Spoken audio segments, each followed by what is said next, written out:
all kinds of things like geopolitics play a role in making maybe progress on climate policy more difficult.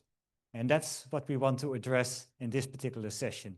We want to go into the relationships between changing geopolitics, changing politics maybe in general, the ability to form effective climate policy, and also the relationship with trade. Because clearly there's also a clear relationship between trade policies, geopolitics, and what does it mean for climate. Now, to start off that session, we have nobody less than David Victor, who is joining us online. David Victor is a professor of innovation and public policy at the School of Global Policy and Strategy at UC San Diego. And he has been publishing and speaking a lot in the past also about relationships between political considerations and climate policy. So I would give the floor to David. Well, Detlef, thank you very much. You should add to my bio that I also spent many years at YASA and am deeply connected with the folks in the integrated assessment modeling community. So I'm really sorry not to be there in person. From the cartoon that you have up on the screen here, it looks beautiful. That anyone is not on the beach and instead sitting inside your conference room, I think is astonishing. So I hope not to disappoint you. So I've been asked to speak for about 15 minutes about the theme of this plenary session, which is geopolitics and politics coming back into the climate process and so on. There's been a lot of writing about this. Obviously, there's been a lot of thinking about it. My government is providing a large supply of new politics around climate, and for that, I apologize. I'm a political scientist, and so when bad things happen in the world, it's bad for the world and good for our data. So I guess there's some upside to this. I want to say four things in my 15 minutes of remarks. The first is about the theme of politics and is politics coming back in? And maybe it's because I'm a political scientist, and so therefore I'm trained to see politics everywhere. You know, when you have a hammer, everything looks like a nail. But I've never thought the politics left the climate change debate. It's always been there.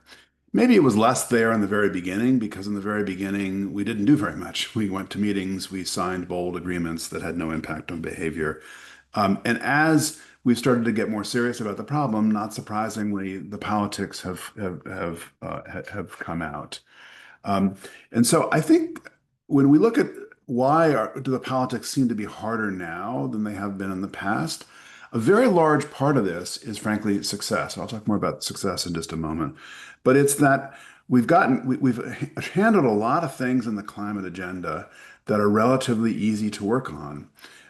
Fixing the approach in Kyoto, which was never going to work, where you have legally binding targets and timetables set by treaty, even though governments don't really control emissions directly. At best, they control emissions indirectly. So we totally changed the strategy. We have a new theory of change that's in the Paris Agreement, more flexible, a little more bottom up or decentralized, I would say, rather than bottom up.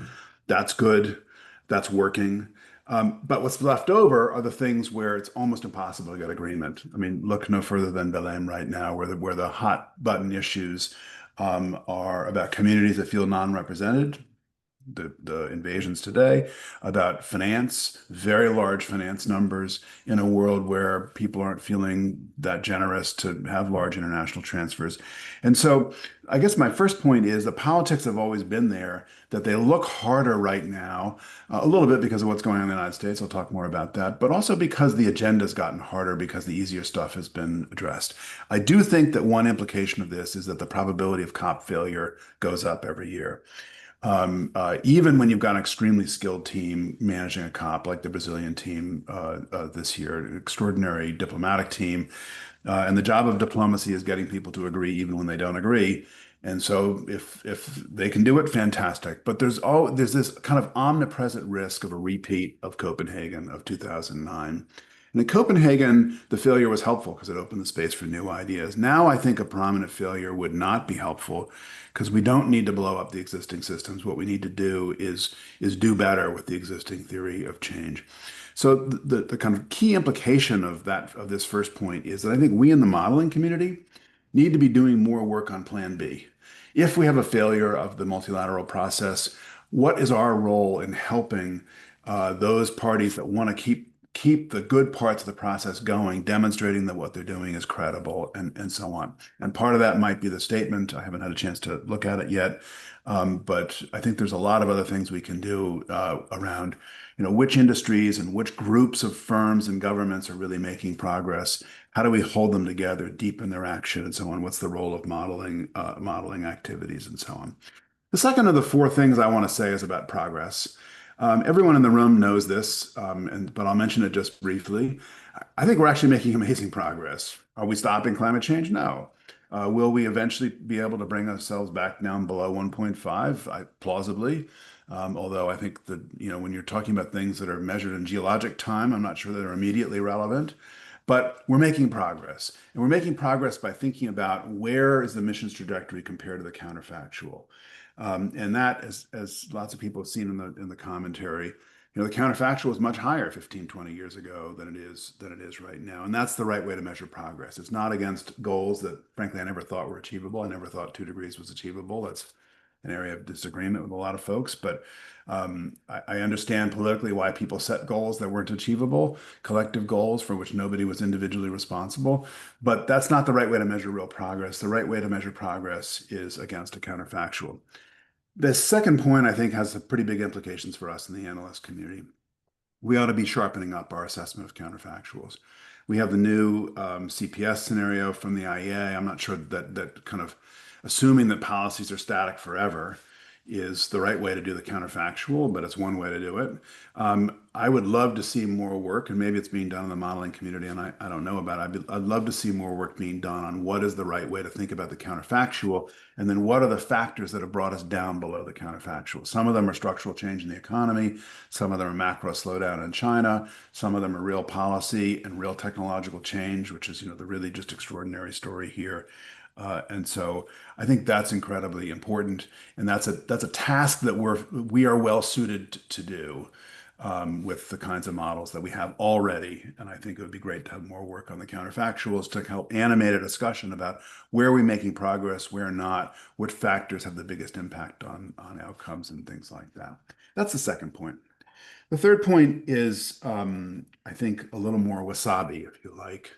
Just where am I concerned about how things are evolving right now? My number one concern is not that Donald Trump says that climate change is a hoax. He says lots of things and it changes depending on what he eats for breakfast. I'm not so worried about that. I'm also less paralyzed by the federal government saying that they're not going to be in on climate action. It's not good. Frankly, it could be worse. They could be there. We've run the experiment in the IMO, and we know what happens if the U.S. government, which traditionally has been a supporter, at least in Democratic administrations, of climate action, and a really big contributor to the ideas that led to Paris, the ideas that led to Glasgow, the ideas that are making things work. That's been a big role in the United States going back to the post-war period, and that role is changing and is probably over into a more fragmented and chaotic world. So, but I'm less worried about the noise coming out of Washington. I'm really worried about the fact that the shift in U.S. policy doesn't just reflect what's going on in the Republican Party. It reflects also what's going on in political polarization inside the United States. And one of the places that is felt most acutely is all this America First discussion, the efforts to onshore, the efforts to pick fights with everybody, including folks who used to be our friends. I mean, we're angry at Canada. When you're angry at Canada, you need to reevaluate what you're doing in life. Like, how can you get angry at Canada? Everyone's so nice there. So that's not good. And this is being reflected right now in a big shift in trade policy and foreign engagement policy. Actually continuing a lot of what was going on in the Biden administration, but putting it on steroids, the anti-China discussion. I am less worried about the tariff parts of it. The tariffs are certainly part of the story. I'm really, really concerned about this effort to kind of totally rewrite supply chains, to impose starting January of next year what are called foreign entity of concern, kind of an Orwellian concept, FEOC. So basically to require to be eligible for federal subsidy support on clean energy, the complete elimination of foreign content, especially Chinese content from the supply chains.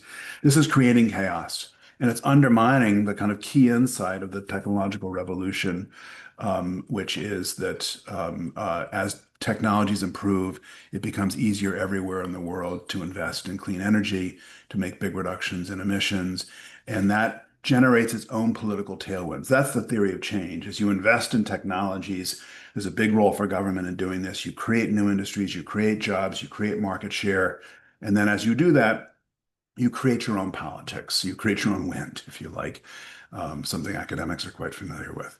And so in creating your own tailwinds, you then change the underlying politics. That's a kind of dynamic theory of political change. It's very hard to model. This is something that trade economists have been grappling with for a long, long time. Think about the whole new trade theory, which was all about these kind of random shocks or directed shocks that affect the terms of production that then make firms with a certain set of skills have higher market share, greater political influence, and in doing that, they're able to change the politics inside their countries and then rewrite the way those politics unfold over time.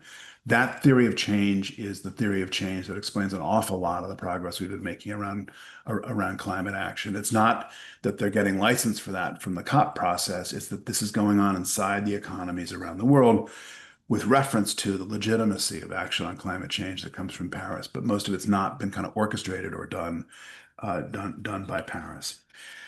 This has produced in the world chaos in trade. It has eviscerated the influence of institutions that we used to take for granted, think the World Trade Organization. It frankly is making the COP process itself less relevant, and much more relevant is to look at the clubs.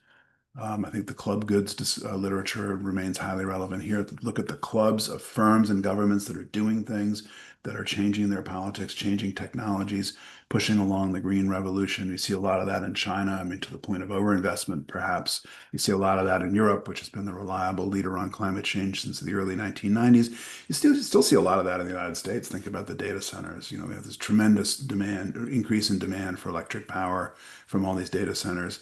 And when you look closely, the four biggest users of data center services are all willing to pay double the price of electricity in order to get clean electricity whenever that's available.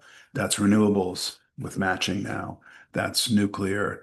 That's carbon capture and storage. Look at the project that Google announced in Iowa just the last couple of weeks.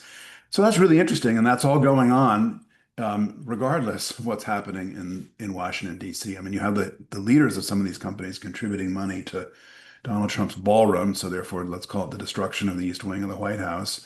And at the same time, their companies are out there investing in clean energy, kind of trying not to be noticed by Washington, because then you get the kind of boiling oil poured down on you by the Trump administration. Why do we care about this?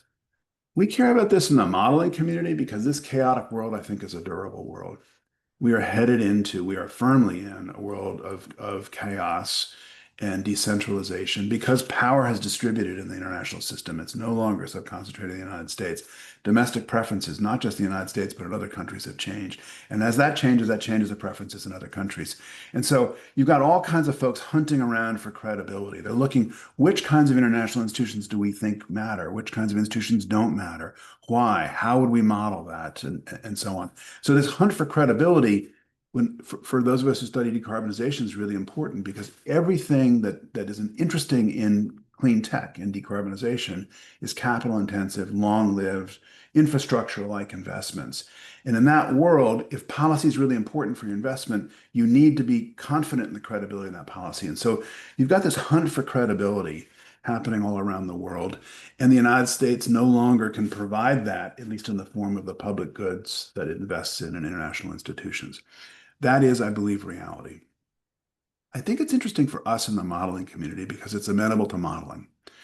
Not with the tools we have right now, but with some improvements in the way we think about the volatility in trade policy, about the role of chaos in affecting the cost of capital, about credibility and things like that. I've had the honor of being part of a consortium that Wei Peng and Gokul Iyer helped put together at PNL and Maryland and Princeton that brings together some modelers and political scientists. I see Alan Fawcett is on the Zoom here. There may be other people in the room there who are part of this same community. We're trying to do that with GCAM and some of our modeling tools. I know Max Tavoni and his colleagues are doing some similar work in their modeling tools.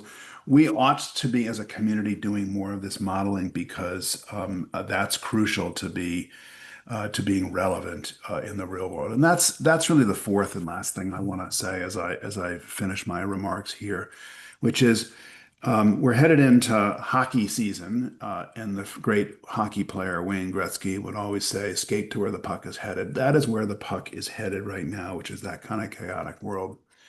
But we can go even further as we build these skills. I think what we're seeing here is an increase in the variance in the role of government in the economy and in all economies.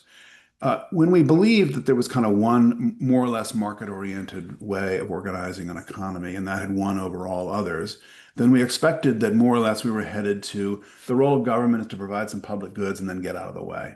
And we saw a lot of evidence that a lot of economies were moving in that direction, although they were moving less than people were saying. What we're seeing now is a kind of reversal.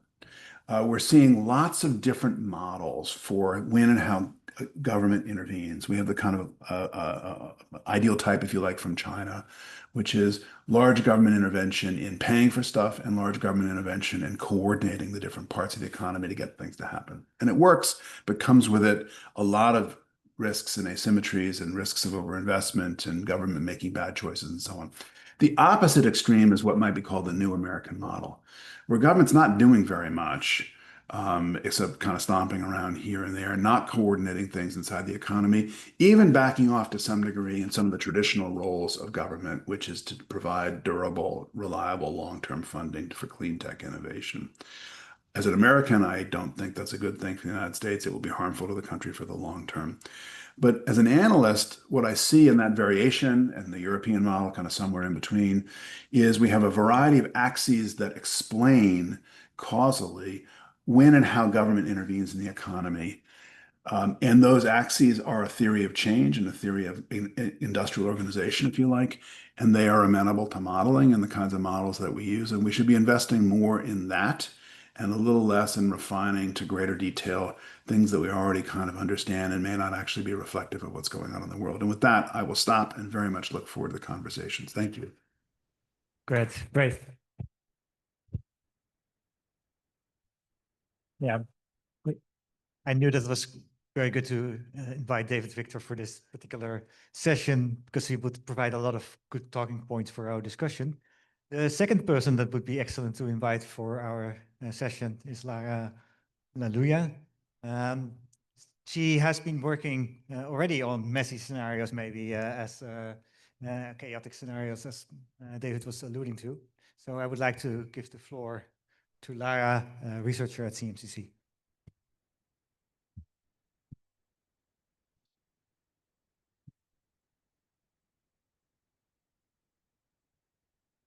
Answer a little bit what David hinted on with his talk. Not every one of his points will be able to model at this time, but let's hope it's still interesting. Okay, can I still? All right. So my name is Lara Reis from CMCC in Italy, and I'm very happy to be here. Thank you for this opportunity. I'll be presenting to you work we did on energy protectionism and energy nationalism. This is work that we did. I always think it's very important to say who paid for the work. So this is work that we did under the Elevate project together with other colleagues. And this is work that shows actually, wow, okay, can you go back? It doesn't matter. So it's work that shows actually how energy protectionism and energy nationalism can actually lead to failing us on climate and on the economy. So as you know, I think you know very well, geopolitical tensions are rising. We saw, for example, at the beginning of the Russian-Ukrainian conflict, Europe was at odds with its capacity to somehow influence this conflict, knowing that it was so dependent on Russian fossil energy, for example. You might have also heard in the United States, the re-election of President Trump marked the shift from multilateralism to impossible to predict daily tariff, unilateral use of tariffs. And to add yet to that, there was also the escalation or the re-escalation of the Middle East conflict. So these type of geopolitical tensions, they push countries to secure their energy supplies. And in that context, increasing self-sufficiency is seen as a strategy for countries to defend themselves. So these kind of disruptions and these kind of tensions, they compromise coordinated action towards climate challenges, such as, of course, we all know climate change, for example. At the same time, there have been other authors theorizing about how climate change agendas that are driven by political ambition may actually foster disputes over power and position. And in this context, we come to industrial policy, in green industrial policy. So we've seen, for example, the CBAM mechanism being proposed by the European Union, aiming at avoiding initially carbon leakage. But then in response to that, we've seen Made in China program, for example, also the United States Inflation Reduction Act. And these are all policies that were targeted to actually strengthen domestic industry. And then, of course, in response to that, the European Union also launched the Industry Act. This, again, to foster the European industries. So this type of policies that we've seen here, this type of green race, green tech race, green industrial policies, they show elements of climate ambition, so some climate ambition together with elements of retaliation. And this is important for our scenario design, as you will see. So what we try to answer here is, okay, so how this new geopolitical landscape or these new tensions that we've seen arising can influence actually climate action or climate mitigation. So we did a little exercise it's just going too fast, doesn't matter, in which we try to model somehow this. So we have a counterfactual in which the policymaker acts in the absence of trade friction. And then we can also think of scenarios where an influential geopolitical player instrumentalizes climate policy in the name of energy security. And this drives others or incentivizes others to retaliate. And they can retaliate in a mild way, so using a national tariff. This is putting a tariff at the energy imports, and this is valued at the same price as the implicit NDC carbon price. So if you can imagine, global north countries with very high NDC emissions will have higher carbon prices and therefore higher import tariffs, whilst global south countries will have lower NDC emissions, therefore lower NDC implicit carbon prices, and therefore also lower import tariffs. So this is one way to retaliate. But you can also think of a total retaliation, a scenario in which everybody retaliates very strongly, and therefore they retaliate with an energy import tariff valued at the global average carbon price. And in this case, basically what we're seeing here is that the global south is imposing itself this goal, and therefore imposing itself a big effort to pursue this goal. This is, of course, compared with the counterfactual where there is no tariffs. But you can imagine this scenario going even worse. So we can imagine a scenario where there's a total shutdown of technological spillovers. That is, countries don't cooperate anymore on technology knowledge, and there's no foreign absorption of knowledge from abroad. And therefore, countries learn only with their own national capacity. Or you can imagine a scenario kind of mimicking the industrial policy, as I said, said before, called the green boost, in which countries use the revenues from their import energy tariffs to reinvest in the green infrastructure domestically in their own countries. And this is a scenario that we hypothesize being slightly better, so slightly improving the geopolitical tensions created by the tariffs and the retaliation. Sorry. Now I need your help. You need to go back and then go down. Thank you very much to these guys. They have been helping me a lot with this.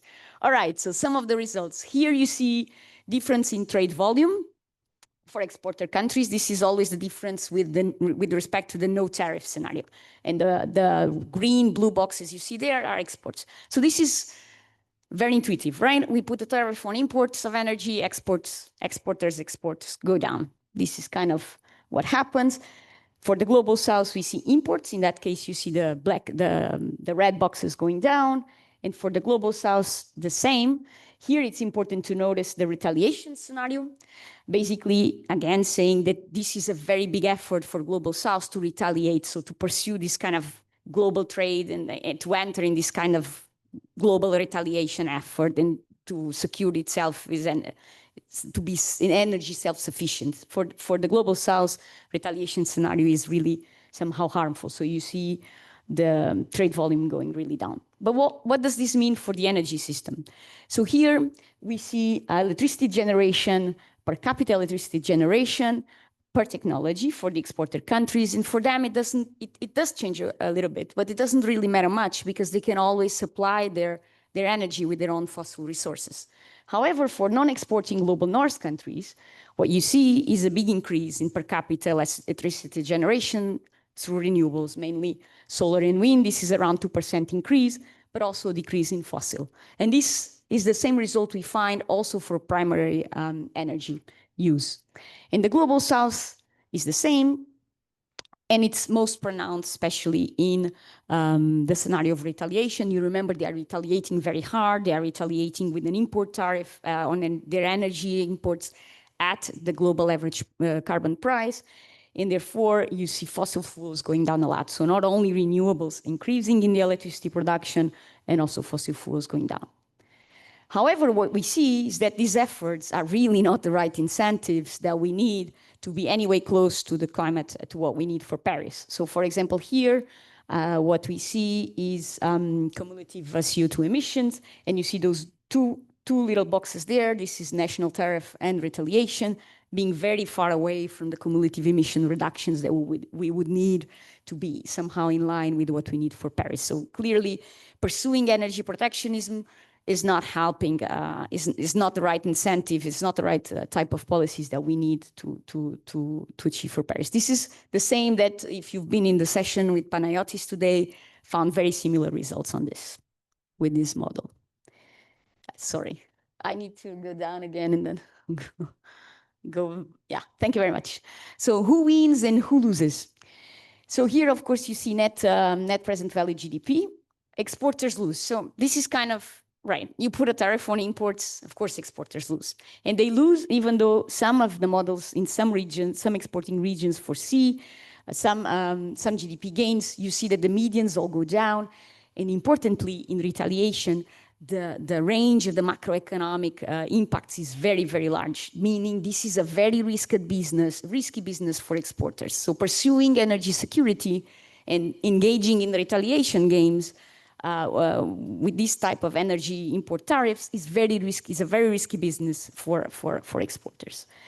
Everybody loses across the board, but this is very important for example, for the global south. So retaliation, global south countries retaliate, self-harm with retaliation. So this pursuing energy security for them is really costly.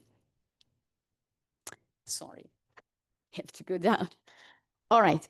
Now what we wanted to ask ourselves, is energy independence really something we can achieve? What we find out is that it doesn't, because it is not. Because we need, for this transition, we will need critical materials. And these critical materials are not evenly spread out across the world. So what you see here, for example, in blue, is the countries that are able to meet the demand for critical materials with their own national reserves. And if you look closely, only Australia is the only country that has enough reserves to meet the demands for critical materials. And this situation is not going to get better. Can you go down? Thank you. With energy security pursuing this energy nationalism. So you see here, all the countries that have, let's say, a color are the countries in which the demand for critical materials is rising, and it's again at odds with their own national reserves for critical materials. So no, in that case, it's not an achievable goal. Countries will still depend on other countries to do this transition. So even if they increase renewables, they will still need other countries. They will still need to trade these type of materials. I also mentioned to you these other two variants, right? So a situation where the world could go wrong, could go even worse, right? And this is a situation of technology independence. So we stop collaborating and cooperating on technology advancements, and we stop all the knowledge spillovers. And what we see, both for consumption and GDP, is that, again, nobody gains. And not only nobody gains in terms economically, nobody gains also in terms of emissions. So we see emissions go up, right? As these new renewable technologies get more expensive, emissions will go up. But I offer to you also a second scenario, a scenario of green industrial policy. And in this case, what we see, especially for global north and global south, of course, if you remember correctly, this scenario was using the revenues from the import tariffs and reinvesting them in domestically in green infrastructure. So of course, consumption goes down because you have a lot of investment happening, but what you see is GDP going up, and it goes up especially for global south countries. And this is very, very nice also because in this case, you see emissions going also down. So of course, this is not a substitute for coordinated climate action as we've seen in terms of emissions, but offers us some kind of avenue to sustain some momentum for action. So in conclusion, just to summarize a little bit, so what we've seen is that tariffs on fossil fuel imports, of course, I mean, this is kind of per design. They reduce global trade. They accelerate domestic deployment of renewables, offering very limited emission reductions, and of course, imposing costs. We've seen that retaliation increases this, so deteriorates the situation even further, is detrimental and self-harming for global south countries, but it has high consequences in terms of volatility of macroeconomic impact, especially for exporters. So again, it's risky business for exporters to pursue and to engage in this kind of energy security and import tariff wars. The ambition of energy security, as I've tried to show to you, is largely illusory because it, of course, depends on material that are not evenly distributed across the world. So you will always have to import these materials in order for you to achieve some kind of, let's say, fossil fuel independence. We've seen also that shutting down cooperation on technology learning is extremely detrimental. So it increases costs and it slows the transition. On another hand, and just to offer an avenue of hope, we've seen that green industrial policy, or this kind of green race for technologies, they are not, of course, a substitute for coordinated climate action, but they can sustain some momentum towards what we all would like to achieve here. Thank you very much for your time and attention.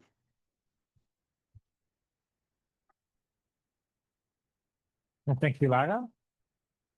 So I would like to open the floor for some questions. We have still some time to discuss the issues that are presented. I see a hand in the back.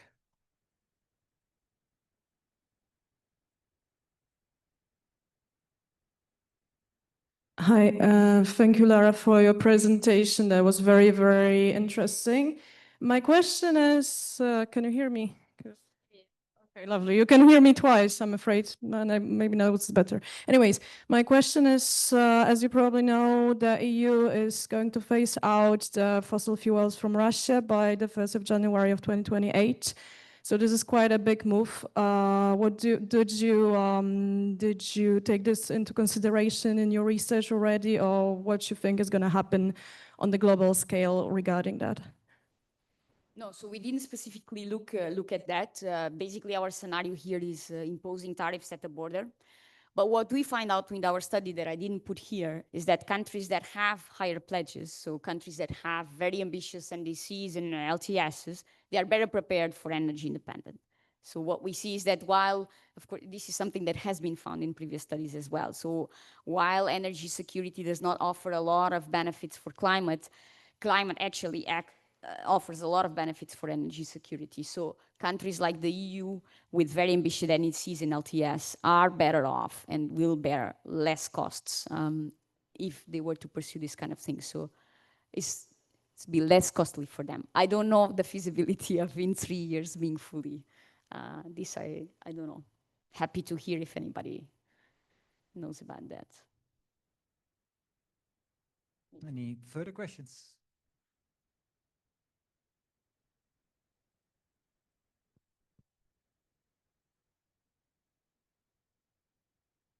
Yeah, thanks. Those were two really great talks and presentation. I have a question, Victor, on your fourth point. You mentioned how the role of government is so fundamentally changing, and we have sort of this real life experiment with bringing that more or less back to a completely different ideological representation of what the role of government is. Now, many of the models in our community and in this room are either takers of economic projections from other disciplines, basically from economists, or rooted in a specific representation of what the role of government and what markets and how the economy functions. And so I wonder whether it follows actually that we should also have a call from this community towards economists, political scientists to actually explore more diverse economic representations of thinking of how this system works, so that we get better projections and better representations of those different ideological futures that we can include in our climate scenarios, even though we are not the experts on the economy, political economy. Yeah, I think that's very well stated. That's exactly what I would be doing right now. Now, it's one thing to say, come help, and then another to figure out how to do it. What we've learned in our efforts over the last few years in this consortium that Way and GoCol have put together with Sloan Foundation funding and hopefully other funding is that you have to work in reduced form. So let's figure out what the key insights are from some other discipline and turn them into some code that reflect the key insights, but are also digestible inside our models. Otherwise, things just blow up. My intuition is that understanding better where and how government intervenes is going to be really important, partly because it then leads to a dynamic theory where governments that are good at intervening keep doing that to a greater degree, and then you end up with very different trajectories. Well, I know those are very hard to model, those dynamic theories are very hard to model, but that's what's going on in the real world.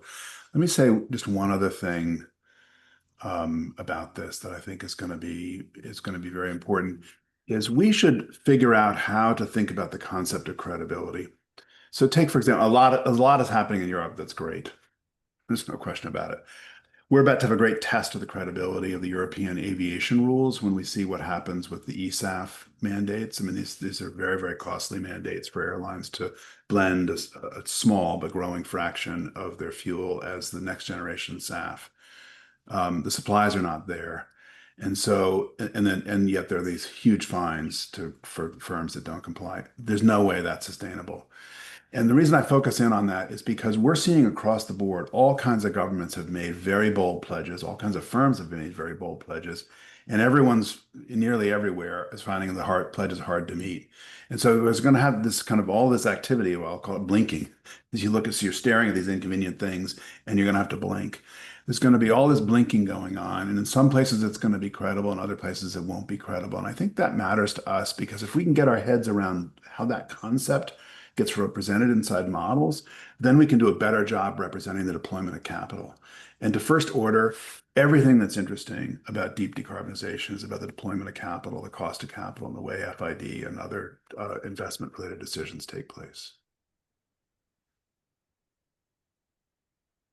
Any further questions in the back here? Hi, David. John Wyatt. So I wonder for both of you, another thing that could be of great utility is not going immediately to code.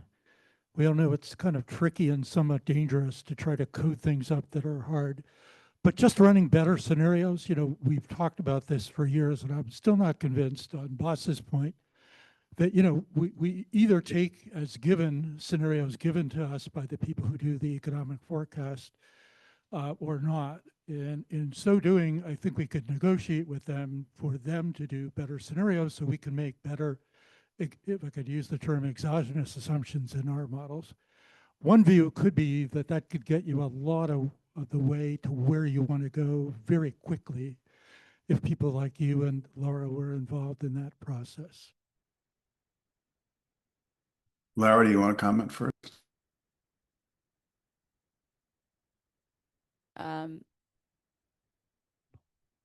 Yeah, can you hear me? No, I agree. And I don't know exactly how we could get eventually. So yeah, EMs offer implicitly open trade. Like they always assume open trade. I think this is something we have to stop doing. And if there's a way with a good database somehow, good econometricians that can help us do that, I think also in the line of what Bas was saying. Did I answer your question?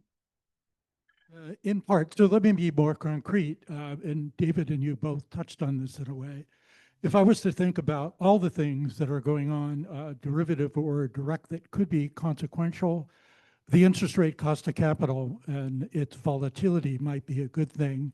Whereas in most model studies and model and comparison studies, we really don't devote much attention to that per se, just as a scenario variable. So you do a MIP or a set of MIPs or a whole database of MIPs, and then you ask people what was your cost of capital, and it's very hard to dig that out, number one. And number two, given all the volatility, don't you think it would be a good idea, depending on how you think about this, to do a much higher rate or a much lower rate? And maybe you could talk to the finance people about what a reasonable higher or lower rate might be. Yeah, so let me Yeah, comment on that- this. Every community does things that to the outside world look kind of insane. So I consider myself as someone who moves in and out of the IAM community, and I'm a friend. So let me tell you that this whole thing where the IAM world assumes constant costs of capital, which not everybody does, or nobody really pays attention to it because it's boring and it's not our field, is insane. Like, we stop doing that. That needs to be worked on in a pretty major way. On the issue of the scenarios, I guess let me paraphrase Bill Clinton from a different context. Dangerous here. Depends on what you mean by the word scenario. If we're just talking about taking our model with the same structure and just tweaking a variable here and there and mapping out some different spaces, then there's some value in that. And to what Lara said about assuming friction-free trade, like, stop doing that. That's not good. I mean, it's an interesting benchmark, just like, assuming world peace breaks out is an interesting benchmark, not actually relevant for the real world, but okay, somebody should do that, I suppose. I'm concerned, though, about this proliferation of scenarios. And this I learned intimately from being at YASA and the database. We have so many scenarios that it's impossible to interpret them. And I will tell you from the user point of view, whether it's in a business or in a government, the scenarios, the excess supply of scenarios is so intense that people, gravitate them to the median. They don't really know what they're looking at. Even the use of scenarios in business is frankly overrated. So I think we should be doing some like hybrid, where we are doing scenarios, but we're doing them in a way that's kind of semi-coding, so that we're starting to learn how to manipulate the variables and the interactions inside the model, with the goal of doing better on the coding front over time. Because until we get the coding right, we don't have a causal theory that is being represented inside the model. So that's maybe an extreme point of view that comes from someone who's not responsible for the code, and so it's easy for me to say. But I just think we run risk of just overwhelming everyone to the point of irrelevance if we oversupply scenarios. Final words from you, Lara? Yeah, no, just to say, I fully agree. I think we giving some baby steps now into this world where we include actually weighted average cost of capital in our models. I think there's a lot to do there, also to see how that could evolve in the future. I think we should also look at finance, like where do we get this finance? In what form is it coming? And is it sustainable? Looking at, for example, sustainability of that for the transition. And of course, how also, I think, trade frictions like these ones or geopolitical tensions will affect actually the burden sharing and the equality of the effort, and who is willing to finance who under these type of scenarios as well. So I fully take your point, and I agree also with you. No, so thank you. Unfortunately, we already have to end this session to go to the next session.